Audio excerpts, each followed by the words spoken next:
Hey guys, back here again. I know it's been a while. I've been kind of preoccupied with a lot of family situations going on. We lost a couple people in our family in this past little while. Besides that, it's been a pretty busy year, right? So I've been really looking forward to kind of getting back into doing some videos.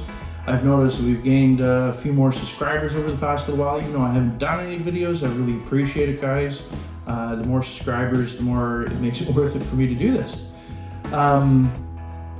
Today, I just kind of, before getting back into doing some painting and stuff, there are a few games out there that I really enjoy.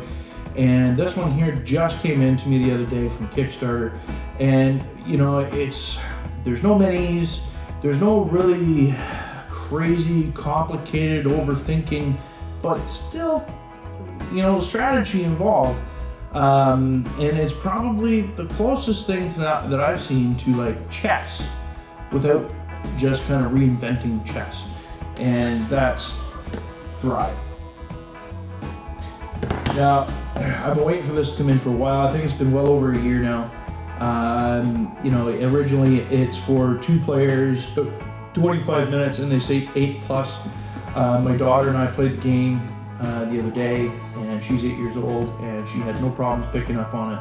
I think she'll understand more of the strategy as she gets older, but she can actually play. So that said, it's definitely a fantastic game to play for pretty much all ages.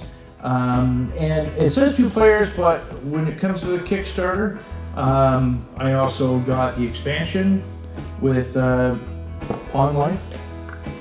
Right, and this actually allows for now up to 2 to 4 players, and gives you even a little deck of cards and some new strategies, different ways to play the game, which is really cool too. So for now though, I just wanted to focus on the main game itself. Now it comes with this cloth board, which is kind of nice. Right, because as we all know, cardboard over time starts to wear and whatnot. I think this would actually last quite a while. And then these really big chunky pieces are your pieces that you play with, right, which are really cool. Now, you see all these little holes that are in them. They're there for a reason, because when it comes to playing this game, if you're playing chess or checkers or anything like that, it's pretty straightforward. Either you have a specific character, like when it comes to chess, and you have a knight. A knight can do an L-shaped movement, but an L-shaped movement only. Or a bishop can move diagonally, but it can't move straight back or forth, right? Where a queen can move almost any direction except for the L shape, and a king can only move one space at a time. So everything is all, kind of pre-designed. Same thing with checkers. You can move forward. That's about it, right? Of course, when it comes to taking your opponents. And then, of course, when you get to the end, if you do make it to the end, then you get queened, and now you can move backwards, right? So, it's pretty straightforward again. This game actually allows you to manipulate what each of your little chunky pieces here do as you go, developing the strategy and developing their movement as you play the game. So really, every single time that you play this game can be completely, utterly different than the first time you played or the 30th time you've played, which is really cool. Even when it comes to chess, there's hundreds and hundreds of ways of winning the game. I would think in this game that might even be more. It's hard to say. But the way that it starts out, as you can see here, you've got all your pieces on one end and all the pieces at the other end for a 2-player game. And then you put these colored pegs in the center of what they call the petals of these things floating in this pond. And that is the center, if you were to think of the position of that pot. So this is where I am, whether I'm here or here, that's the center of where I'm at. Now we also have these just wooden pegs, wooden colored pegs. I'm gonna have to make like little containers for this stuff so they don't just roll around the table all over the place. But you start at the game by putting one peg in front of your center peg on every one of your pebbles. What this does, what this identifies, is that every one of these pieces now has the ability to move forward one space. So if you're thinking that color peg being your position where you are right now, and moving forward being the peg that's in front of you, that's the one space forward that pedal can make. And that's how it starts. That's a simple setup as it is. You know, it can't get much simpler than that, which is cool because, you know, that's what really makes, I find sometimes, some of these games have a really great replay value because it's just, and you're ready to go. So, pretending we're playing a 2-player game, if I had my daughter here with me, she'd probably join. But if I was player number 1, and I moved ahead one space with this particular pot, after I've done my move, I now have the ability to strategically place 2 more of these little things into any one of my pots, in any place next to another peg. So say if I move, I can put this one here. Now I can put the other one on the same pot, I don't have to. I can move it, I can say, put it onto this one, right there. Now, you can put them all into one and make one super pod that could go around and just be crazy. But if you lose that pod, you lose everything you've built. So sometimes strategy is also in spreading out the ability between all of your pods. So say now the other color moves one here, and then they get 2 that they can place. Now maybe they don't even place one into that one. Maybe they're going to place one here and one here. So now these 2 have the ability to move 2 spaces instead of 1. Right? Where this guy has the ability to move ahead 1 and over. Or he can move ahead 1 and diagonally over this way, according to the pegs. So let's start with another one. I move this guy over here. We grab 2 more pegs. And you continue to do this, and none of them can move backwards unless you put a peg in there that they can too. So let's say I could put one, I'll put one backwards. Actually, I'll put one backwards into the one I've already previously moved. I'll put that there. And I'll put another diagonal onto this guy. So then maybe he moves one here. And we continue again. So on his turn, he's made his move. Now he can upgrade his pots. So let's say he puts one here like so, and he puts one here like so. Now, if I was to move this guy ahead here, this guy can now move 1 and diagonally 1 and actually remove mine from the game. Still getting the 2, still being able to upgrade. Maybe he puts one for a reverse on this if he needs to.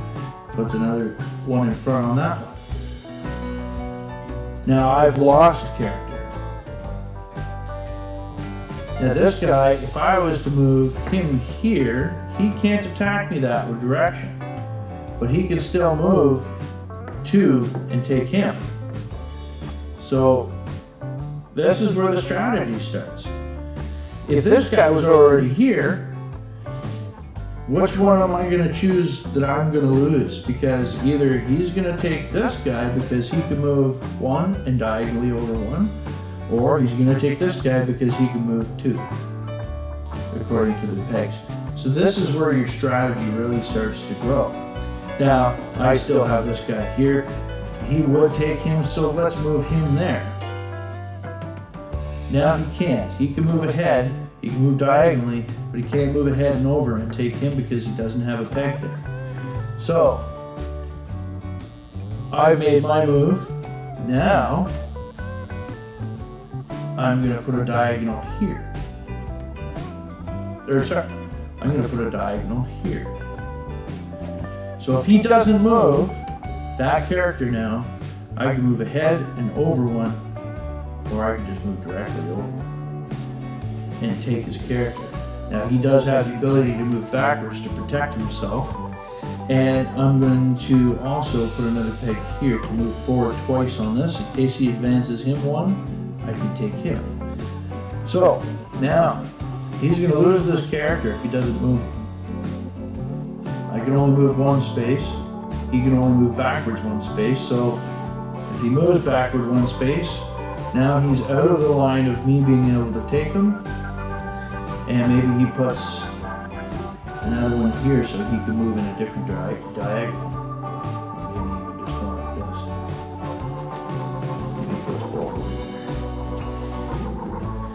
this. So the game continues on, making movements, you know, upgrading your pieces, you know, as you go, and till it gets down to the point where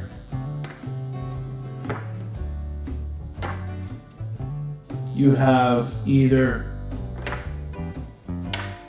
one person's down to just one pod left, which then is the end of the game, or you're down to two. Now this could be a stalemate. We're running around chasing each other around the board. But this guy's probably going to inevitably win unless he makes a mistake and he just takes them. They can be chasing each other around the board forever.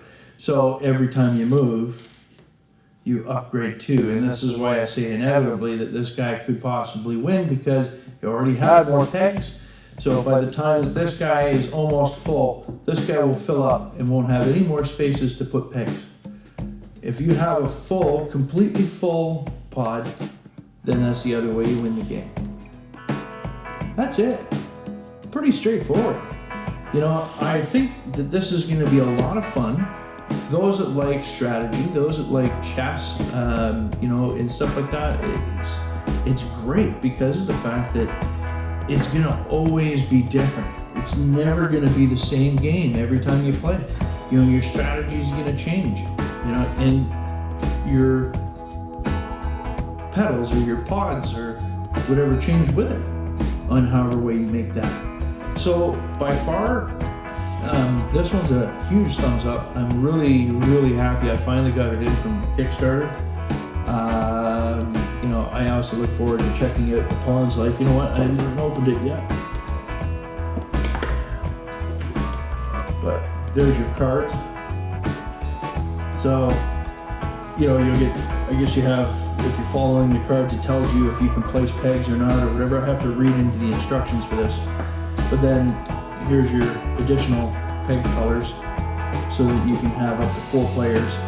And then there's also these other little wooden things here. So I'm not sure what those are. But if you got the Kickstarter, I guess you'll be able to check it out. Maybe I'll do a video on that later. But for now, that's Thrive. You know, so when it comes out in the stores, check it out. If you've got the Kickstarter, I'm sure you're gonna love it. You know, and if there's any questions, if there's anything I missed on the instructions on how this plays, or if those from Thrive see that I've made a mistake in any way, please let me know. I just want to make sure that I do play the game properly, but from what I understand with these very simplistic instructions, that's all there is, because that's all it is to set up. It's that easy. I'm pretty sure that's it, you know, and it's a lot of fun. So until next time, guys, we'll get into doing some painting probably next.